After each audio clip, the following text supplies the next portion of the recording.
It's not like developers are having to clean up a nuclear waste site. This is a parking lot. It's land that sits right next to a new light rail station, which is why critics say the city should have never sold it for $30. But the mayor and the developer insist this deal isn't as sweet as it sounds.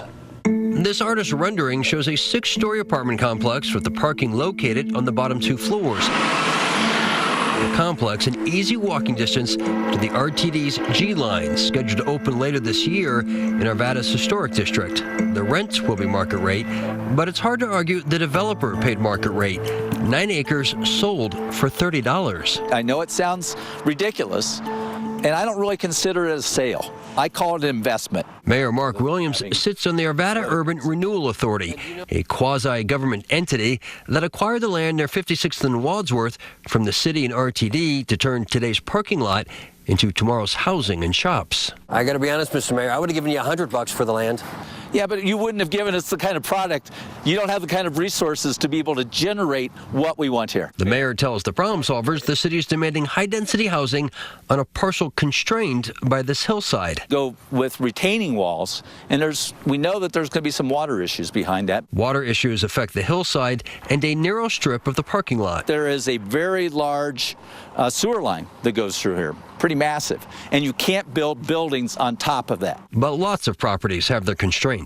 As a citizen of Arvada, I'm upset. Jefferson County Assessor Ron Sandstrom says the property's prime location makes it worth a lot more than $30. It would be $5,880,000. Wait, how much is this property worth? $5,880,000 at the current market value. In fact, Ron Sandstrom points out in 2015, a 4-acre parcel just across Wadsworth Boulevard sold for $2.5 million, and this neighboring 11 acres sold for more than $7 million.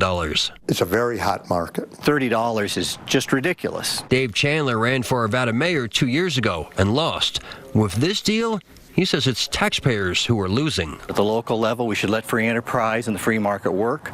I've been very concerned about a lot of the urban renewal projects where they do a lot of these sweetheart land deals and a lot of the tax giveaways. By tax giveaway, Dave Chandler's referring to the fact that these 9 acres are part of a tax increment financing district, better known as a TIF. And what a TIF means is that the developer keeps all of the taxes this project generates to pay himself back for the upfront cost. This is a big problem because, you know, when you get rebates on sales tax and property tax, this also hurts the schools, it hurts the fire district, it hurts recreation districts. So taxpayers are subsidizing the developer.